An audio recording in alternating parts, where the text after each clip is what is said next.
سلام طعنا يهابلنا فتواتنا كبراتن بيتسب تقراي برودكاست سيرفيس نعلة عربي 24 حملة غلتشون 18 عام تمرت استواردو حدشتو وانا وزيناتات حيزنا لكم قريبنا لنا حبرا وصانحتكم سناكم بمعدام ناب زرزراتهم تسقاقرنا بغدامنت وانا نتبتات زينا أبو منغو تيديفن تبيفن تجمير زلو لزبن عرقان شماقلتات كخونو كابز التحاتات سبات بوحدو 10 سبات فارنياتات كم زخونو تبسير الله حوحاتن بلتقنان كوينات كياتو زعقت معبالي كم زلو كاب إثيوبيان إيرتران زوج حابريتا تتملخيتهم بغالي حابريتا يتاماني لا سفان إثيوبيان هانتن نعنبر نفرس يكونان إلام أنا ما نمسي فلت إثيوبيا نايم فراس تاريخ زلو زخونه ولدو إلا نبتقرأ إثيوبيا نايم هنات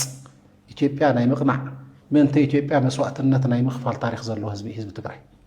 أبتقرأ استفتور حلتاتون كوم يتاريخ قدام سرابي أحمد زوت أنا وديت دما فشيل الله بخلي وجن أبزوا معراب تقرأ زول حدش من قصاص معبالتات وررت زملكة حبريتا ونترخيب الله خنا كافلكم مينام ناي سودان جنرال قدام منستر نبر ملس زيناوي بريزيدنت إيرترا ኢሳያስ አፈወርቂ ኣብ ቅድሚ ሰራዊቶም ዘመስገኑሉ ዘረባ ኣዘራርባ ብዛዕባ ኮይኖም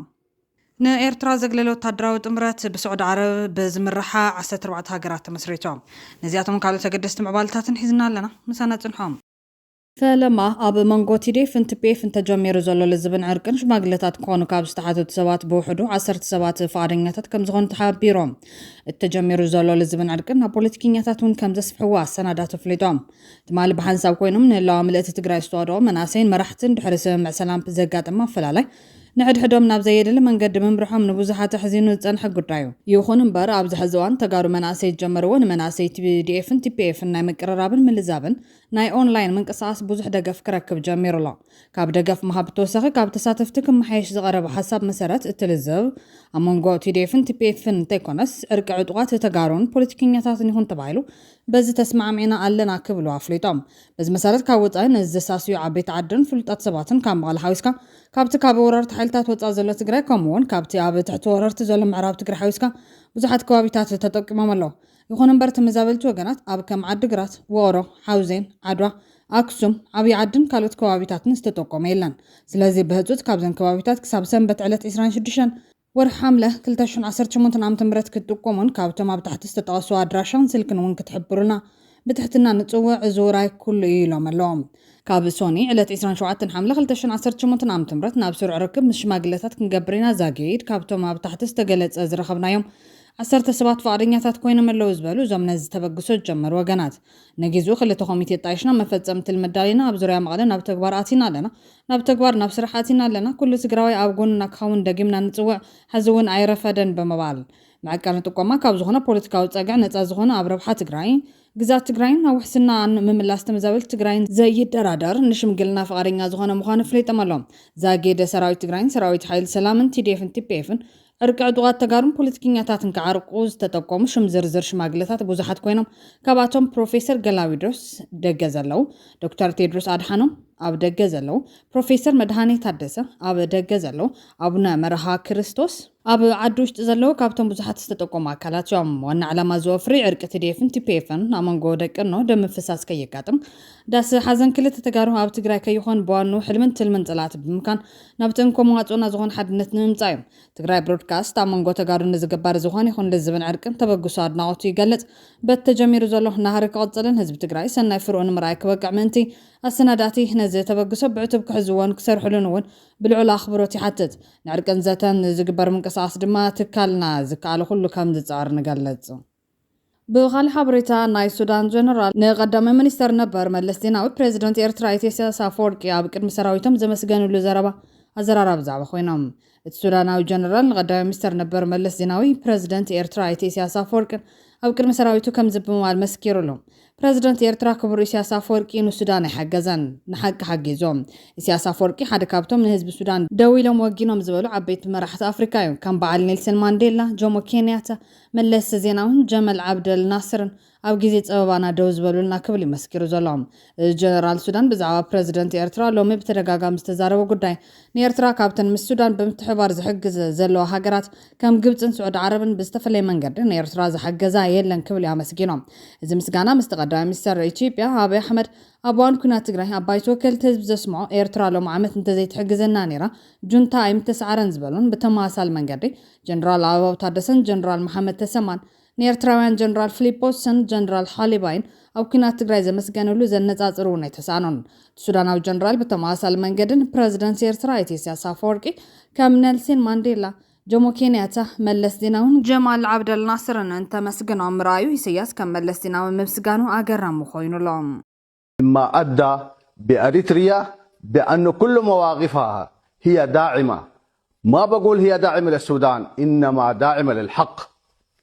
إنما داعمة للعزة وللكبرياء وللشموخ الأفريقي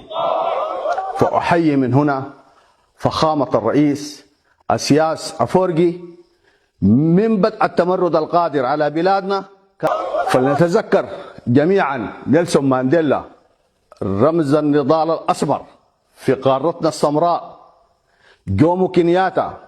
ميلي الزناوي لومامبا هواري بمدين جمال عبد الناصر وتري كونات سكرنا أفريقيا بزلعة درجة بتحيل بزلوان نايجار ونصحف دكتور ورقنا جبايو لو مثال حملة إسرائيل شدشان ناب كارتوماتيوم زعدة زيت خينات ناب جرواب تاجرات بفلايدما ناب دوبيتي بيحنا صفحة بزغر الزلوا سكافوان استجباريوم لما تعدت مسحلفت سبا سلطان السودان حويسو مس بومبر مسجاجر بيت مخري لعلاونة جنرال عبد الفتاح البرهان كما يجون موحد ناي سلام تعرتات بزملكات إيجاد بزغر بوان أب نيروبي زكايرو ناي فوليات لغات فورم بمادال علم لغات تعرتات سلام نموحد يسرح لهم سكفتات دوبن متسار مسجدجسن إثيوبيان مسحفة غيناتن تامون قسراوي السودان عطوغات سقلتو داقفن زكايز اللغينات دوب ساقيروه ناب معربو كفال إثيوبيا ناب أسوساح يقاف حالهم من جتات كاب أسوساح كم زحبرو بزحات زغسلو سراوي تاريسيف أب هوسبيتالات أسوساح كم زلو حبيرو ملوم إثيوبيان عطوغات جنرال داقالو تادراو داقفن درونات تحقز اللاكبل بوقع كاسيسيوم إذا مسي السودان زلو مسحاب مستاوشت إثيوبيا زلو بوليتكانو تادراون زي مرقع تدميرو نتزبان أو زغفة كوينات كيئتو عابي سكفتافت إيرولوم تعذبت كم زبلوا أبي حمد نجارات كرر كبلوا انتلو زمزا كاردي ورقنه جبي يوم ورقنه بساعة زاب السودان زجورو زلمو زحنا إيجاد أجندة هاللي ويكونن أجندة أنت زلون نيرو هاب السودان كابزبت هلكيت نلعلك على أجندة كله أي مكان نيرو أبي حمد سراوي البرهان عوتي قنع كم زلوا الرجاجي تلهم تيب جوجل فاشش تبلتجنا بزوح تلهم دقف استجبرلون زجبرل زلون جنوسايدا وهزت دقف وهاب حيلي حمد دبيات تلهم أبي أب السرح وحدقنا دبلوماسيا وسحتت واقع كم زغفلة ترديلهم نزاز فتصم صحتة المدفع على البرهان كمالد نوركنه جبايو ليخولهم وصيت نتاي خون حاورنا نريز خون زبال خوينام وركنه جبايو لو بلصقنا مخانه جنرال البرهان عند عدي زفلت بلصقنا بسودان زفتصم متقعتات بمردات دغيفهم نعلم لهم محبرسب افليطوم بخالي زينا مس بلصقنا تسلفا زنورت دو السودان فتح كتكايد تشباشب ألام أبزغنا دما خلتين السودان فلالاين مفتح دحر مقارجة من رخاب جميران الله إمارات بيلونات وبتال على سلسة هاجرات أنصار السودان سلفا حميت السعر الزول من قدي نتنتن تزقر محق دما خوين الله إذا كم زيلون كلون إيرترا زغللو تادراوت أمرت بسعود عرب زمرحة 14 هاجرات تمسريتهم سعود عرب أوكيه بحر حدش ناي بحر حيل مكلخال كيدان ويدمات أمرت كم زتايشتن حبرات عرب إمريتس أومانن إيرتران كابز كيدان وصا كم زغنان تقاليتولهم كاند نتبتات بنصورن بحصيرن كم سعب مرداي قال كاند علامة نايت كيدان بقيح بحري باب المندبن وش متعادن نزحلفو ناي نقدن ساعات المقعزية مسمرات بوتادراو حيلي بحوار مكلخال ناتا ناي بحر قعزو مرقاقاتن على ملخاو ناي نقد قرب كيسناخل مكلخالن سيعبو نزمت متقعات عطوغات هوتي بحوارن مكلخال مرحيت هاجر سعود عرب نتخيدان التمرحت كون كلا قند بيت صحفتو نابرياد كخون توسينو لهم حبراوي مدبات وتادراو لمدات من لوات حبريتان زدوهادو ناي بحر نتفتاتن أبزغون يخون نتفتات مستاف أبنايتن هاجرات نايلا لو نتوسانة فغادز تمركوسيو نتخيدان بوقع زدقف 14 هاجرات زياتنين هاجرات وشمتن ما خلان ببران سعود عرب كويت بحرين قطر يوردانوس يمن هاجرات سمينن مبرا أفريكان قبطي سودان جيبوتي سوماليا هاجرات إيسيان كالوت زبطاتن باكستان تركي بنغلاديش نيجيريا كابتن كيدان وصا زغونه هاجرات كوابالات بيت مخرم التحبار وشمت حنت زغونت حبرات عرب إمريتس نأومانن أبز خيدان يتحوسان زد ما بتزوا كاب زلون استراتيجيك ربحاتات تبقيسو عوي ترجم كم زلوت فليطلام مسكالوت هاجرات زلوم تسار دما زكيدان مسنا أوروبا حبرت أوبريشن أسبيدس جون زعيو كانت خنم متلك عنا يسرح ركبهم جنا بقتصال زجلات يخون إرتراب كيف بحرنا وح جماجم بحر على 11 كيلومتر استراتيجيكاوي زغونة دسيتات دهلا كمون ودبات عسبن متوع عن التم حدر كانت خنت أبز حدش تمرت أبز مسرته لزلوانجن ምክንያቱ ብዘይተፈለጠ ኩነታት ካብቲ ብስዑድ ዓረብ ዝምራሕ ጥምረት ወፃ ኮይና ኣላ ኣሰላልፋ ሃገራት ቀርኒ ኣፍሪካን ማእከላይ ምብራን ቅጽበታውን ተለዋዋጥን ኮይኑ ኣብ ዝቕጽለሉ ዘሎ እዋን ኣንፈት ጉዕዞኻ ምንጻር ወሳኒ ጉዳይ እዩ ኣይተ ኣማኑኤል ኣሰፋ ንኢትዮጵያ ንሃንጽን ንቕንዕን እምበር ነፍርስ ኣይኮናን ኢሎም ምክትል ኣቦ ወንበር ሕወሓት ምክትል ፕረዚደንት ትግራይን ኣይተ ኣማኑኤል ኣሰፋ ንኢትዮጵያ ኣፍረስቲ ኣይኮናን ብምባል ሕወሓት ሕዚ እውን ንኣዲስ ኣበባ እንተተቆጻጺሩ ብዘተ ዝውዳእ ነገር ከም ዝኸውን ኣፍሊጦም ሕወሓት ብ1983 ንኣዲስ ኣበባ ምስ ተቆጻጸረ ሃገር ኦሮምያ ዝጠልብ ዝነበረ ኦነግ ሓዊስካ ልዕሊ 17 ውድባት ተኣኪቦም መሰጋገሪ መንግስቲ ንምስራት እንትበቕዑ እኳ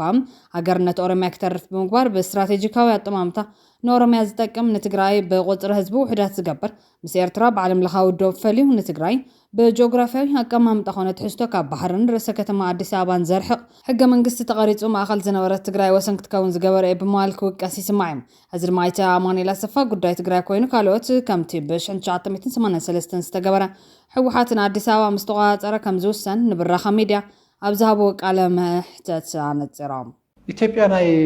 ናይ መፍራስ ናይ መን ታሪክ ምዃኑ ማንም ሰው ይፈልጦ ኢትዮጵያ ናይ መፍራስ ታሪክ ዘሎ ዝኾነ ወለዶ የለን ኣብ ትግራይ ኢትዮጵያ ናይ ምህናጽ ኢትዮጵያ ናይ ምቕናዕ ምንተ ኢትዮጵያ መስዋዕትነት ናይ ምኽፋል ታሪክ ዘሎ ህዝቢ ትግራይ ኣብ ትግራይ ዝተፈጠሩ ሓይልታት እውን ከምኡ ታሪኩ ይወደግ ኣይኮነን ንኤርትራ ገይርዋ ናይ 30 ዓመት ቃልሲ ናይ ህዝቢ ኤርትራ ገይርዋ ሕዚ እውን ኢትዮጵያ ዝኾነ ሓይሊ ዝኾነ ህዝብስ ተቃሊሱ ዓዲ ክምስርትስ ይኽእል ሕጋዊ መንግስቲ ያሊ ኣያህልብ ዘይገድስ እንኳን መሰጋገሪ መንግስቲ መፅዩ ናብ ስርዓት ኣቲኻ ስርዓት ብልጽግና እንተሰዓር ክለዓል ካብ ዝኽእሉ ሕቶታት ሓደ ሃገርነት ኮ ይኾን ማዕት ሓይልታት ማዕት ከው ዘለዎም ኮ ኢለካ ኣሎ ዋላ እንታይ ሒዙ ዝቃለስ መን ይፈልጦ ሕወሓት እንታይ እዩ ወይ ኣብ ትግራይ ዘሎ ሓይልታት እንታይ እዩ ናይ ፋኖ እንታይ እዩ ዝብል ቤንሻንጉል ማዕት ቶም ሕቶታት ኮ ገና ይተፈለጡን ዘሎ እዚ ናይ ህልውና ሓደጋ ኣለና በቲ ናይ ህልውና ሓደጋ ማእኸል ጌርና ነቲ ስርዓት ኣነጻጺርና ስራሕ ንስራሕ ካብ ድሕሪኡ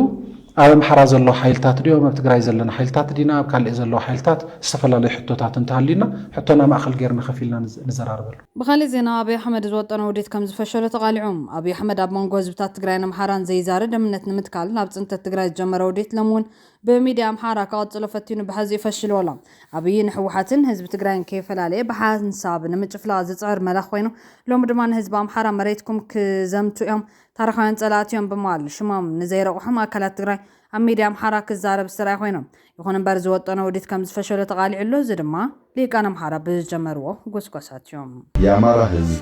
እንደ ህዝብ በጠላትነት ፈርጆ የኖረው ማን ነው? ይኸውላችሁ አያችሁት? የአማራን ህዝብ እንደ ህዝብ በጠላትነት ፈርጆ የኖረ ማን ነው? ያኖሌ ሐውልት ያቆማችሁት እናንተ ናችሁ። በደኖ አርባ ጉጉ ወተር ገና የሽግግር መንግስት ባለበት ጊዜ አማራውን ከነ ነፍሱ ገደል እየከተታችሁ ነፍሰ ጡሮችን ገደል እየከተታችሁ የቆያችሁት እናንተ ናችሁ። ወደ ሌላ ትሰደን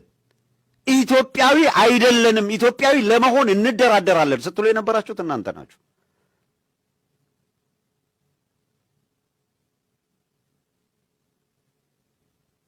ስልጣን ያዝን ባላችሁ ማግስት የሰበሩንን በሰበሩን ቦታ ሰብረን ተቆጣጠር ነው ያላችሁት እናንተ ናችሁ። የጠላት ፍለጋ ትሄዳለህ። በ8 ዓመታት ውስጥ አማራ በምድራችን ላይ አይቀበርም ያላችሁት እናንተ ናችሁ። ያብቹ ጎሳ የገላን ጎሳ የንትን ጎሳ አፈናቅለው ብለህ ኃጢአት ክፋት የዘረዘርከው አንተ ነህ። ለማ መገርሳ ምንድን ነበር ያለው? ጡትህን የቆረጠ እየተባለ የጥላቻ መዓት የጥላቻ ድሪቶ የተዘራበት ህዝብ ነው። ማን ነው ያንን የጥላቻ ድሪቶ የዘራው? የተስፋዬ ገብረአብ ትርክት የተረካችሁ ምንጭ ያደረጋችሁት እናንተ አይደላችሁም ወይ? እንነጋገር። ብልጽግና የሚባል ድርጅት መሰረትን ስትሉ ብልጽግናን የመሰረትንበት ዓላማ ብላችሁ የገለጻችሁልን ምንድን ነው? እናምጣው ቪዲዮ እንዳይደጋገም ብለን ምንድን ነው ያላችሁት? ይሄ ድርጅት የኛ ድርጅት ነው አላችሁ። እንዴት እንረሳሳለን? አማራን የማጥፋት እቅድ አለኝ ያልከው አንተ እኮ ነህ። ታየ ደንዳ እኮ በሕይወት አለ ተናገረው። ሾርት ሚሞሪ እንዳልከው ምን ረሳ አድርገህ ነው? አማራውን አጠፋዋለሁ እየሰራሁበት ነው። ለማን ነው የምትነግረው? አማራን ጠላት አድርጎ የኖረ ማን ይለናል እንዴ? አንተ አሁን ላጠፋው ነው አልክ እኮ። ባንኩንም ታንኩንም ያስከው ሰውዬ ታየ ደንዳ አሁን እስር ቤት ነው። እናምነዋለን፣ አምነነዋል። أبزوها معرفت غرازل حدش مقصاص المعوالسات المورس ملكة حبريسة ترخيبهم حدش مقصاص المعوالسات نصلاي أبزوها معرفت غرا ملكتهم من جتات أبزا كفلوا حبريسة أسئلة سراوي تصلاي كاب استفلالي كوابتات الزوبا معرفت غرا ناب كواب تركاني تقع كمزلو في الفلات نحبيرهم زحيل تصلاي كاب حيلاب تشاينا كامب سرغوا إرقوي وليانا أبرها جرا وسن حيل دما كان ماي كادرا نابان فتح مرا من قصاصي قبر كم زلي زقل الظلام كما بتي خواب زرخوني حابريتان تخوينو هاب تركان بانتونو في زراقة فاتوار كم زلون بزح زلون زين حان سابستوك سادرونات كم زلوان فتنا يقبرو كم زلوني تقليتهم علامات من قصاص كاو حمورك سابعد قوشو ماي تمن ماي ترعان ماي داين زلبوتان معزاون حيلتات تقراي كابت غبابي حيلتات كرنيسوم توقع بخالي كبابك قبرو يحاسب سولا زلو بغليلو هاب زل حيل وقعي خامتاو ما خالت خوينات نابز غباب من ملاسي كالي زبل قمقام كم زلومي كاب فلفلات نازر خبني حبريتا زردم توسهون كوردات صقرين والقايت نستوزازو عبالات سلام اسكبارن بوليسن 4 فيسار نوردا والقايت فولي بوتا ماي ترعا كوردو استقبر خوينو بعفشات صلاحي ابعبي مدلاو كم زلو قاعد نخوني مص كم زلو تكاب فلفلات نازر خبني حبريتا زردم تعذبت خمس زلوا ابي حمد نمعراب تقرا كم لسيدلن بوحدو بروعه مغنياتات نبلصقنا امحاره مالستون امحارو بوليتيكاو نزي مخسارن تقارو السودان بغطتان تتراخبهم نسرعتي حدقا يلو سلزامن ابتخوا بزلو نا ايكونومي تصقا تربح كاون سلازدلم فانو نغزاتنا فصمو كمل سيدلين كم ناي قالسو علامان عاوتن غيري زغطروم شعبياون نغزاتنا كخبر بها جيبلون معراب تግራይን امحارو كم مراي ገጽ በመጥቃም متوم ناي بوليتيكا حيلታት ኣብ ኤርትራ ናይ ወደዋንነት ከየልዕሉ ይደልዮም ንትግራይ ፖለቲካሊ ከም ሓደ ናይ መዳኸማ ኣገባብ ይዝርዮም ኣብ ኢትዮጵያ ብናይ ኮንትሮባንድ ቁጠባ ንግዲ ብምውፋር ምዕራብ ትግራይ ምስ ኣምሓሮን ተዝኾኒ ዘዋጽ ኢሉ ይዛመን ካብታ መንጎ ጎረባብቲ ክልላት ትግራይን ኣምሓራን ዘሎ ቋሚ ግጭት ዘይግባእ ረብሓ ይምዝምዝ ስለ ዘሎ ምዃና መልኪቶም بخالي وجن حوحات نمعراب تقرأ كملس دليت اللوي نحمرادو عدي سابا يقدم زولجن قلت أيو مس عدي سابا يون أوزبال خوينام بدمر عدنا مقامرنا 4 بوليتيكا حيلتات كوين له إذا كهون الزينة برو زت عسكستاتي كلو جاهم قالتهم أبو مودة حوحات بلتقنان كوينات كياتو زعقت معوالي كم زلو كابي تيبيان إرتران زوت حبريسة تتسمى لخيتشام فيدرال منجستن حوحات بتزتواتر ومرخا بزهانن سوى سلطان زم حلل فوزولو ملختات درخوينات لهم زريوا بوليتيكاو تعذبتو كونتالو مكتلا دونبار ديمقراسياو سلفي إثيوبيا راهيل بافا ناو كوينات زاتو لخونتات كم زي لب مقلات ناو وقن تخيدهم دما وصيتو كاب تقدم حزنا ورا زخفك خوني خلي زبل قمقام كم زلهم مفيتان تماسال منقدي ارتراو تنتاني سيف قبري وتون كلتهم حالتات ناو دردر زعب مدلاون بار ناب كوينات كاتو خونتات كم زي فكره لمفليت لهم كوينات كهلو يزبل قمقام يبلين كبري غازتني سيف قبري وت نبرخا ميديا قاليت زلو مخنياتو نعميتلو كنكافلوك مينام زمي إثيوبيا كالي حدش ناي كوينات جنبار يوزخفت زلوت كوينات وين كاو سودان وزينا إثيوبيا خاطر الزخيل عدلالو يلمون زعلوا له ممسي تتححزوا نحرداتهم ناي وش حيلتات وين نتأمرنا ناو كوينات كن أتوينا زولوا نحرد أخوينا بناي بعلم دفيت بت كوز مغنياتو تقرأ حزي نحرد أخوينات كتكفت أخوينا فتحوا كويناتي مغنياتو سكمتي نعنا خوني خلي بتقرأ جالسكم خوني خل نت دبلوماسي نت معرب عالم جن كالي ملك خلوا يخلي حزينا دبلوماسي العلنا كم دما وشت أو بوليتيكا حد النت سلزي الله مالتي زوون ندحر دعتا غيرو بتناي سودان زلو ندحر دع منكس السودان وون بفلاي بالبرهان زور زمرا حيلي ندحر دع عند سعاره عند صراي منكسنتو ندا رغاغص زخير تخوينو خالي حدا غاد حزل لي يمص انزي منكس ايثيوبيا خمي غير يو دو كبلو زخيل زبل نغرك حدا يا تم حيلتات اليوم زلخي حدحدهم حون حسرنا كاب مسابي زلون فللي أبنا نحرحدهم زلون فللي ويل كم خوني خيل ندي جن حزب فلاي أب نشعبيا لعلي فهنو ويكا لعلي ناي تقرأ حيلي حزب بقلسي ناي هلون حدقا ويكا ناي سلطان حدقا خوينو متي وزلو ناي منكستي تبيعي سلازو سخوني خون أنصار أبي نزواجع حيلي تسلي في خواجع يزول قوام محازو جدا كمخانو سأرجسيو أب سودان زر إيونا يسأل فالوت وين كم تفولت أنس خاص لزخنا مالتي سلازي ولا بتعمز فلا الأجندة يحلوهم جن حزقن أنصار أبي يحاولون زبل قوام بيزلكا نا قدامي نجر أبي ن شعبيا ناي سلطاني سجاتو مالس كومي حسب الشعبية اللي حسبني أنا شعبيا وانا دليتاتو تا كلتشان 10 شمون تنزل تخلفتو إثيوبيا ونتبارون مقباري زنك أسقط ኢትዮጵያዊ ሻዕቢያ ከም መሰረቱ ኢትዮጵያዊ እዩ ኣነ ዝብሎ ዘይኮንኩ ባዕሉ ሂዱ ዝበለዩ ኢትዮጵያ ከይትፈርስ ዝተዳለወ ሓይሊ እዩ ሚኒስትር ወፃኢ ጉዳያት ናይ ኢትዮጵያ ታሪኺ ኣዲስ ኣበባ ኸይዱ ምሳኹም ክንነብር ኢና ንደሊ ኢሉ ክዛረብ ሰሚዕና ኢና ኢሳያስን ህዝቢ ኤርትራን ህዝቢ ኢትዮጵያን ሓደ ህዝቢ ክብል ኢና ሰሚዕናዮም በዓል መስፍን ሓጎስ በልዮም ብምሉኣቶም ካብ ኣቦይ ስብሓት ነጋ ጀሚርክ እውን ዝገልፁልና ዝነበሩ ክሳብ ሕጂ ታሪካት ብምሉእ ሻዕብያ ኢትዮጵያ ውድብ እዩ ሻዕብያ ኣብይ ኣሕመድ ከፈፅሞ ዘይከኣለ ወይ ኣብይ ኣሕመድ ዝኮለፎ ኢሉ ዝሓስቦ ኢትዮጵያውነቱ ተግባራዊ ምግባር እዩ ዝንቀሳቀስ ዘሎ ንስልጣኑ ስጋኣት ኮይኑ ይፈልጥ ኣብይ ኣሕመድ ስጋኣቱ ክኸውን ኣይክእልን ኣብ ትግራይ ድሕሪ ኩናት ኣሎ ኤርትራ ኢዳ ከይኣትወት ኣብ ትግራይ ዘሎ ኩናት ኣብ ዓፋር ዘሎ ሕድሕድ ኩናት ኣብ ሶማል ዘሎ ኣብ ኣምሓራ ዘሎ ጥራሕሲ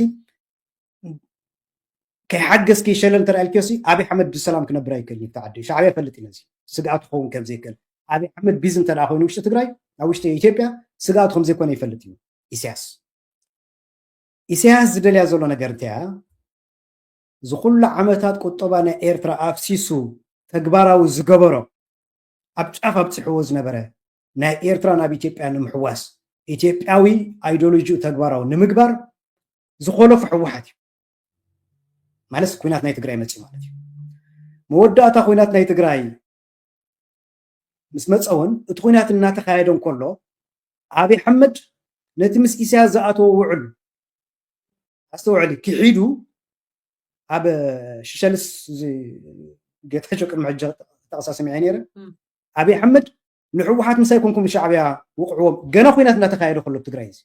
ፌደራልን ሰራዊት ፌደራልን ሰራዊት ሻዕብያን ብሓንሳብ እናተዋግኡ ከሎ ኣብይ ኣሕመድ ምሳይ ኮንኩም ሻዕብያ ውቕዑ ስለዚ ሕደት ካብዚኣ ስለ ዝተጀመረት ሰብዚ ንዓይ ኢትዮጵያዊ ክገብረኒ ኣይክእልኒ ጥራሕ ዘይኮነስ ከምዚ እውን ዝሓስብ ናብ ዝብል ምብትታኸ ክልትዮ ማለት እዩ ሕወሓትን ከም ተቀዲመ ዝበልኩ ኢትዮጵያ ውድብ እዩ ሕወሓት ህዝቢ ትግራይ ዝተማዛባላይ ንምድሓን ማለት ናብቲ ሎጂክ ንዛረብ ተተባሂሉ ገለ ሰባት ካይነኮሪ ምሻለከ ካይነኮሪዮም ንሰጎም ሰባት ስለ ዘለዉ እንዳበልና ተኸይድ እምበር ሕወሓት ኢትዮጵያ ውድብ እዩ ትግራይን ኤርትራን ኣብ ኤርትራን ኣብ ኢትዮጵያ ኣብ ትግራይን ኣብ ኤርትራን ዘሎ ክልተ ውድባት ከም መሰጋገር እዮም ዝጥቀሙለን ከም መሰጋገር ንኣረት ኪሎ ኣብዛ ለንቅነ ዘበት ንብሄራዊ ክሕደት ገለ ትብል ብርሰት ትብል ክትካየድ ዝቐነት ታሪክያሲ ብምሉኦም ቶም ናይ ፖሊስ ቢሮ ኣዲስ ኣበባ ክንኣቱ ኢና እዮም ዝብሉ እምበር ምዕራብ ትግራይ ክንሕዝና ዝብል የለን ሓደ ክተምፅእ ለይትኽእል ምዕራብ ትግራይ ከነምፅእ ተመዛባላይ ክንመልስ ኣዲስ ኣበባ ክንከይድ እዮም ዝብሉ ምክንያቱ ኣዲስ ኣበባ ዘሎ ስርዓት ምስ ኣለና ኢና ንተመዛበልቲ ክንመልስ ንኽእል እዮም ዝብሉ እጂ ሻዕብያ ከዓ እንታይ እዩ ዝብል ኣብ ኢትዮጵያ ከይተረጋገት ኢትዮጵያ ምሻለኪ ናትና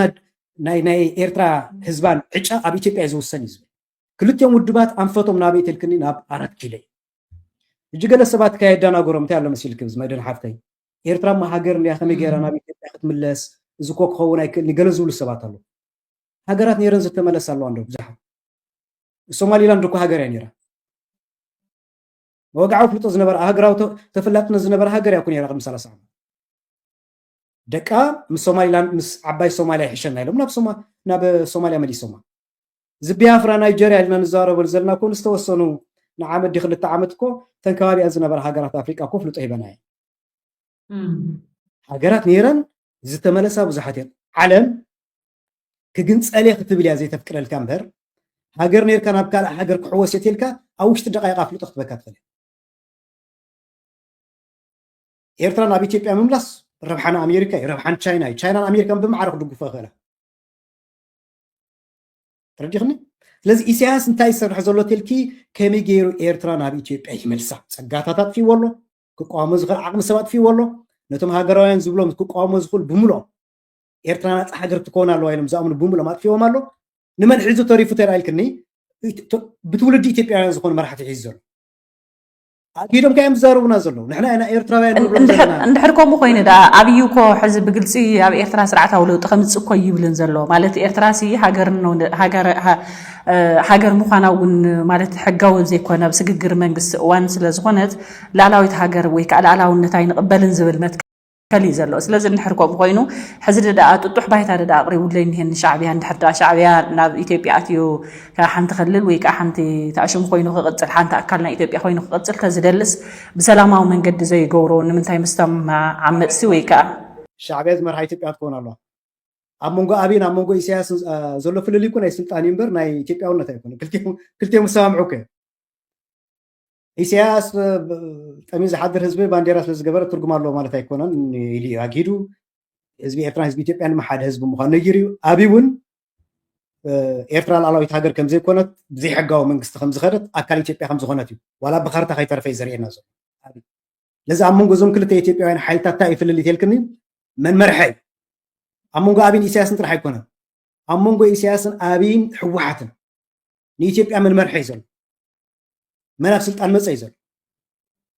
ራብዓዮም እዚ መን ክትብልዮ እዚ ፋኖ ማለት እዩ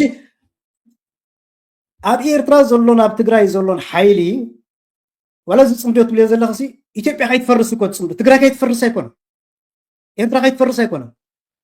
ፅምዶ ዝበሃል ዘሎ ብዋጋ ናይ ኤርትራ ናይ ትግራይ ነው ኢሳያስ ኣብ ናይ መዓልቲ ናፅነት ኣብ ኢትዮጵያ ዘሎ ስነ ሓሳብ ኦሮሞማ ኢሉ ኩሻይቲክ ኢሉ ኦሮሞ ቀዳምነት ዘምፅእ እዩ ማለት ፌደራሊዝም እዩ ማለት እዚ ዝነበረ ፌደራሊዝም ዘቐፅል እዩ ቀደም ትግራይ ዓብላሊት ነይራ ቅድሚኡ ኣምሓራ ዓብለልቲ ነይሮም ሕጂ ድማ ኦሮሞ እዮም ዝዕብልሉ ዘለዉ ዊች ሚንስ ፌደራሊዝም መንገዲ ክትቅፅል ዝገብራ ዘሎ ኣብይ ኣሕመድ ኢሉ ተዛሪቡ መን ክትብሉ ኢሳያስ ለዛ ኢሳያስ እንታይ ዝደል ተልክንስ ኢትዮጵያ ክትፈርስ እያ ብፌደራሊዝም ሓንቲ ኢትዮጵያ ክትህሉ ክትክእል ኣለዋ ሕጂ እዞም ትብልዮም ዘለኹ ሓይልታት ትግራይ በልዮ ኤርትራ በልዮ ፋኖ በልዮ ኣራት ኪሎ ኣትዮም እንታይ ክገብሩ ክእሉ እዩ ትሕቶ ዋላ እዚ ፅምዶ ቀፃሊ ኣነ ዝቆሙ ምክንያት መወዳእትኡ ካልእ ኮይናት ሒዙ ዝመፅእ ቀፃሊ ዝዛረበሉ ነዚ እዞም ብምሎም ዘይሳነዩ ዘሎ ሓይልታት ካብ ምስ ኣብይ ሓመድ ዘፈላለዮም ሕድሕዶም ዘፈላለዮም ይዓቢ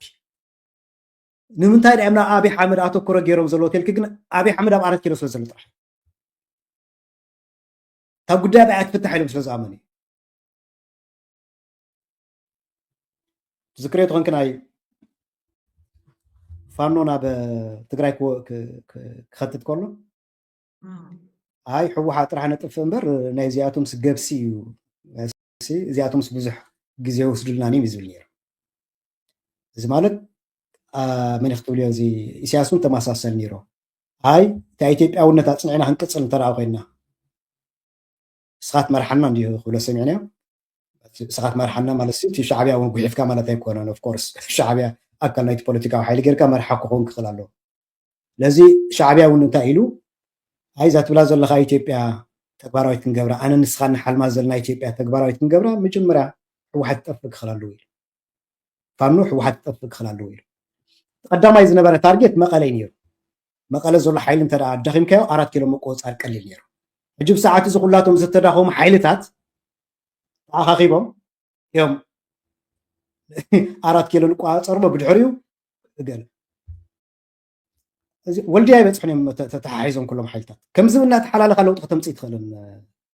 ድሓር ስምዕ ክገብሩ እዮም መግለፂ ክህቡ እዮም ገለ መለ ሻዕብያ ኦፊሻሊ ፅምዶ ገይረ ኣለኹ ኢሉ ተዛሪቡ ይፈልጥን ሕወሓት ክዛረብ ኢና ንሰምዖ ዘለና ናይ ሱዳን መንግስቲ ተጋሩ መስዋዕቲ ይኸፍልሉ ከም ዘለዉ ተጋሩ ስልጣኑ ደው ከም ዘበሎ ተዛሪቡ ይፈልጥን ናይ ፋኖ ሓይልታት ኣብይ ሕኮም ኣብይ ውዕሉ ኣለዉ ኮ ንፈልጦም ኢና እንታይ ይሕገዙ ኣለዉ ካብቲ ዘይብሉ ህዝብስ ንፈልጦ ኢና እንታይ ዓይነት ናውቲ ሕክምና እዮም ዝቕበሉ ዘሎስ ንፈልጦ ኢና ንህዝቢ ትግራይ ከመስግኑ ሰሚዕና እዮም ጥራሕ ኣይሰማዕና እዮም ጥራሕ ዘይኮነስ ፅምዶ ዝበሃል ከም ዘለውን ከም ዘይቅበሎዎም ብግሃድ እዮም ዝዛረቡ ዘሎ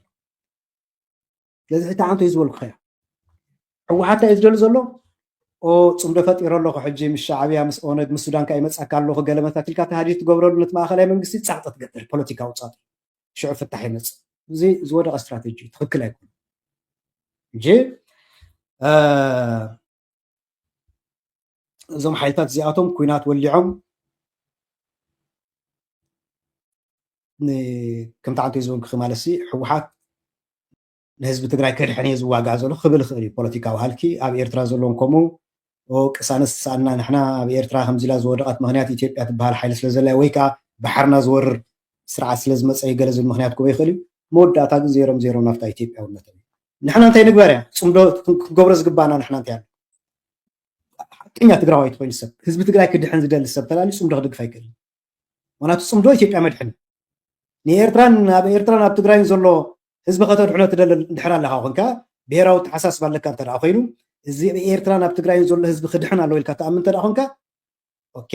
ካብዞም ክልተ ሓይልታት ወፃኢ ናይ ገዛእ ርእስኻ ርክብ ኢኻ ክትምስርት ዘለካ ቅድሚ ሕጂ ዝበልኩ ክዚያ ፅምዶ ግን ብባህሪኡ ንህዝቢ ትግራይ መድሕና ኣይኮነ ንህዝቢ ኤርትራ መድሕና ኣይኮነ ከመይ ጌርካ 4 ኪሎ ተኣትያ እዚኣ ካ ጊዶም እዮም ዝነግሩና ዘለዉ ናይ ፖለቲካ ናይ ምርዳዕ ዓቕምና ተዘይ ይሒዱሲ እዚ ሽምከ ክፅውዕ ዝውዕል ኣስመራ ዘሎ ንሳ ይክብለና ዝውዕል 4 ኪሎ ክንኣቱ ኢና እዩ ዝብል ሕወሓት ከመይ እዮም ዝብሉና ወይዘሮ ፈትለወርቅ ከምኡ እያ ክትብል ሰሚዕና ኣያና ደብረፅዮን ከምኡ ክብሉ ኢና ሰሚዕና ኩሎም እቶም ናይ ፖሊት ቢሮ ሳ እዮም ዝብሉ ዘሎ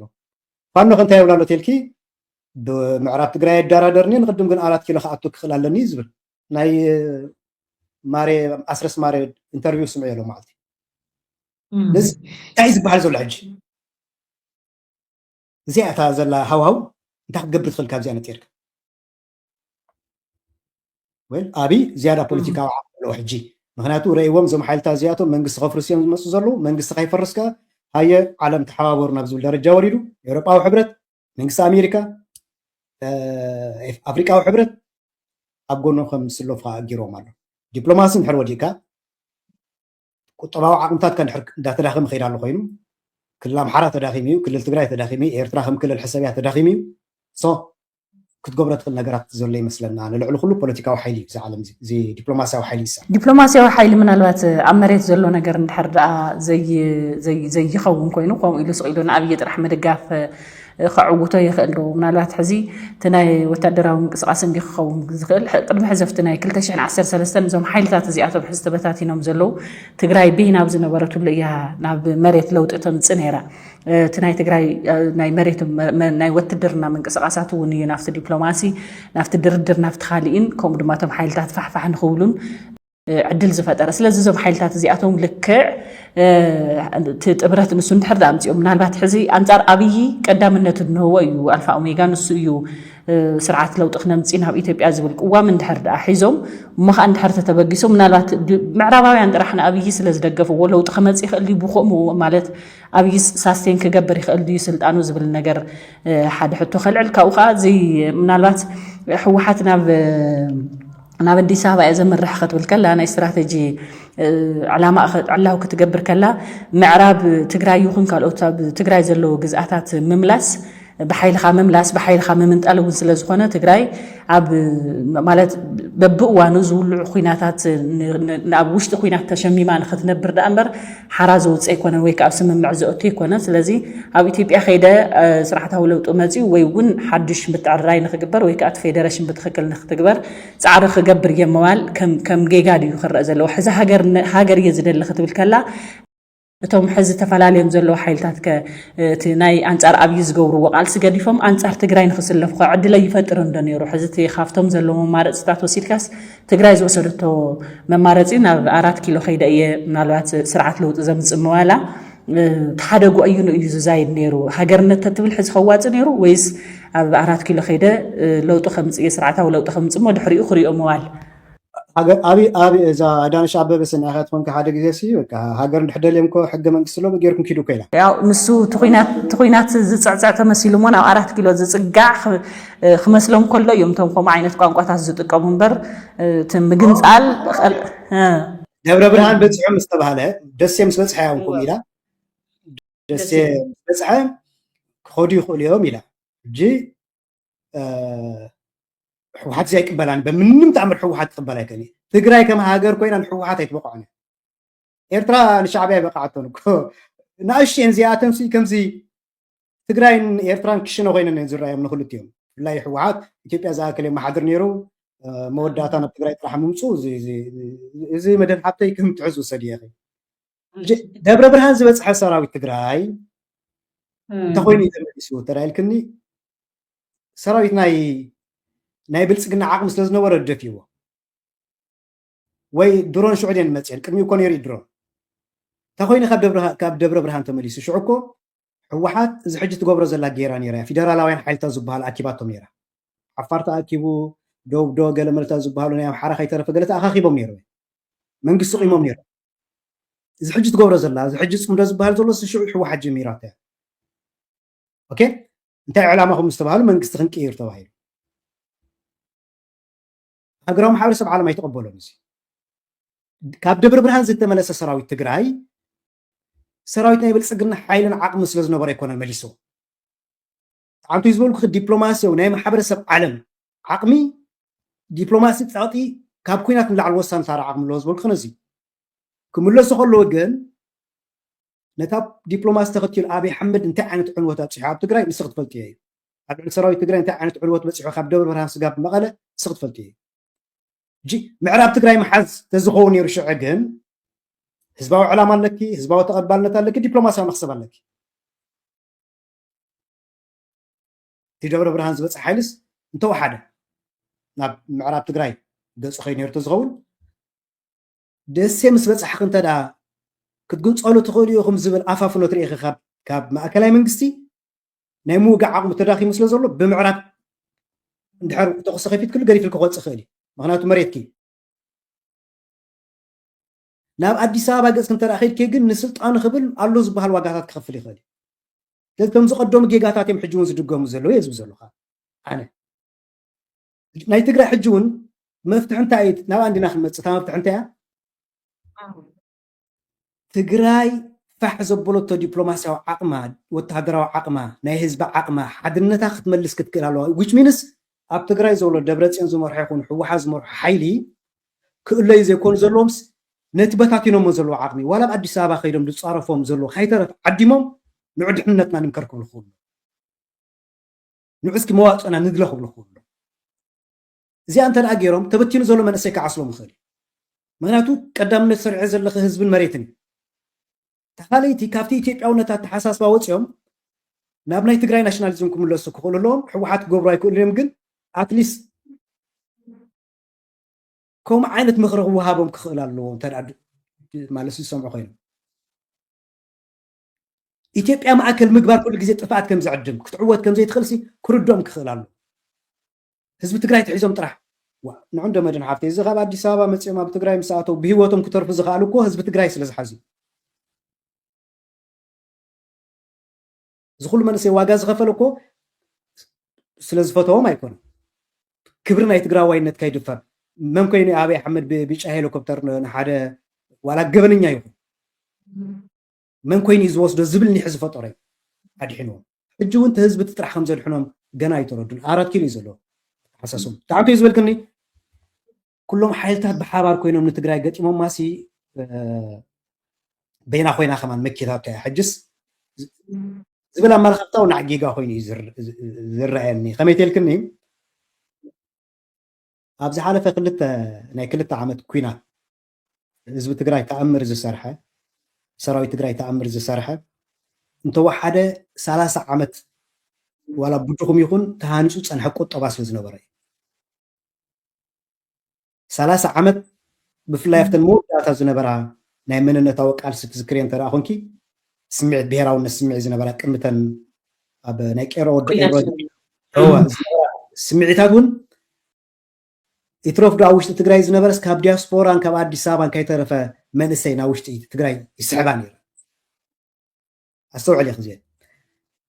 ፀላእ መን ከም ዘሎ እናፈልጡ ሻዕብያ ፀላእ ከም ዝኾነ ፍሉጥ ነይሩ ትግራይ እዚ ኢትዮጵያ ብምሉእ ሓይሉ ኣምሓራ ክመፅእ ምዃኑ ፍሉጥ እዩ ነይሩ ዓፋሩን ክኣቱ ምዃኑ ፍሉጥ ነይሩ ግን ህዝቢ ትግራይ ሙሉእ ብምሉእ ኣብ ዓቕሙ ተኣማሚኑ ነይሩ 30 ዓመታት ኣብ ሰላም ዝነበረት ትግራይ ስለ ዝነበረት እዩ ሕጂ ትግራይ ካልእ ኩናት ክትፀውር እንተ ደኣ ኮይና ኣትሊስት ዕፅፍናይ ዝሓለፈ 30 ዓመት እየ 30 ዓመት ዝተሃነፀ ቁጠባ ኣብ ቁርባ ዋርሒ ዝተሃነፀ ብሄራዊ ስምዒት ናይ ትግራዋይ ኣብ ሓድነት እትዩ 2 ዓመት ክዋጋእ እንተ ደኣ ክኢልዎ ትግራይ ብሕጂ 2 ዓመት ክትዋጋእ ኣትሊስት 30 ዓመት ዝፀንሕ ቁጠባዊ ዓቕሚ የድልያ ወይ ምፅጋን ስነ ልቦና የድልያ ሕጂ እንታይ ኮይኑ እዩ መብዛሕትኡ ትግራዋይ ካብ ትግራይ ዝወፁ ዘሎ ብሰዓት እዚ እቲ ትራውማ ዓንቶ ንዛረበሉ ዝነበርና እዩ እንታይ ኮይኑ እቲ ሓድነት ዝፈርስ ዘሎ እቲ ትራውማ ዓንቶ ተፈጢሩ ዘሎ እንታይ ክትብሉ እዩ ፖለቲካዊ መሪሕነት ናይ ዲያስፖራ ናይ ገለ ድሓርቲ ውፅኢት ኩናት እውን ኩሉ ግዜ ከምኡ እዩ ሰብ ቀስ ኢሉ ክሓስብ ይገብሮ እዩ ዝተፈለዩካ ትዝክር ዝሞትካ ትዝክር ዝዓነወ ትዝክር ንስኻ ብዕፅዋን ክባንን ከለካ ካልኦት ኣብ በለፅ ዝነበሩ ሰባት ካባካ ዝሓሸ ሂወት ትሪአሎም ንምንታይ ሪኣ ዝጋደሉ ዘለኹ ናብ ዝብል ደረጃ ክትወርድ ይገብረካ እዚ ኣብ ኤርትራ ዝሓለፍናዮ ስለዝኾነ ማለት እዩ ሕጂ ኣነ እንታይ ዝብል ዘለኹ እተን 2 ዓመት ትግራይ ሙሉእ ብቕዓት ነይርዋ እዩ ኣብ ሰዓት እዚ ግን ولا مسحر حيل مس بلصقنا طرح نختقطم انت واحده وتادر عقمه خاكب كخلالو انت واحده قطوا عقمه خاكب كخلالو انت واحده بوليتيكاو مواقر خاكب كخلالو جبعبيتين انت يزلعنا ني دبلوماسي ندري اب اديس اباس بيت مخرج زقوم يحوات اللون حكي بقى اتي اب تግራይ ዘሎ ስርዓት እለይልና ንሕና ብዝ መንግስቲ ቆይምና ኣለና ጽባሕ ንጉዝ መንግስቲ ዝሓፋ ቢልና ኸፍ ኮኖ ብለና ዝበላ ኣመለኻኽቶ እንተዳ ናብ ማሕበረሰብ ዓለም ይዝርግሕለዉ ኮይኖም እዞም ሰባት እዚኣቶም እዚ ኣዋጅ ወፂኡ ዘሎ ካብ ግምት እትዮ ንሱ እውን ውቃዕ ሕወሓት እንድሕር ጥቀምሉ ኣለዉ ኮይኖም እንታይ ክትገብር ትኽእል እቶም ውድቀታት እየ ዝነግረክ ዘሎ ስለዚ ትግራይ ካልእ ኮይናት ክትፀውር እንተዳ ኮይና ኣትሊስት ሓድነት ክህሉ ክኽእል ኣለዎ ቁጠባ ክህሉ ክኽእል ኣለዎ ሰራዊታት ክህሉ ክኽእል ኣለዎ ተዋዘስ ሰራዊት ኮይኖም ተኣምር ክሰርሑ ንሪኦም ዘመን ነበርና ኣብ ሓደ ክመፁ ክኽእሉ ኣለዎም ፖለቲከኛታት ኮይኖም ተፈላለዮም ዘሎ ኣብ ሓደ ክመፁ ክኽእሉ ኣለዎም ነዚያን ምግባር ከዓ ክስቶ ከዳዕዩ ብሄራዊ ክሕደት ፈፂሙ ክስቶ ጉጅለ ድሕረት እዩ ገለመለ እንዳበልካ ዘይኮነስ ከም ህዝቢ ክንጠፊና ትግራይ ማእከል ጌርና እንታይ ንግበር ናብ ዝብል ሕወሓት ክምልስ ክኽእል ሕወሓት ካብታ ኢትዮጵያውነት ክወፅእ ክኽእል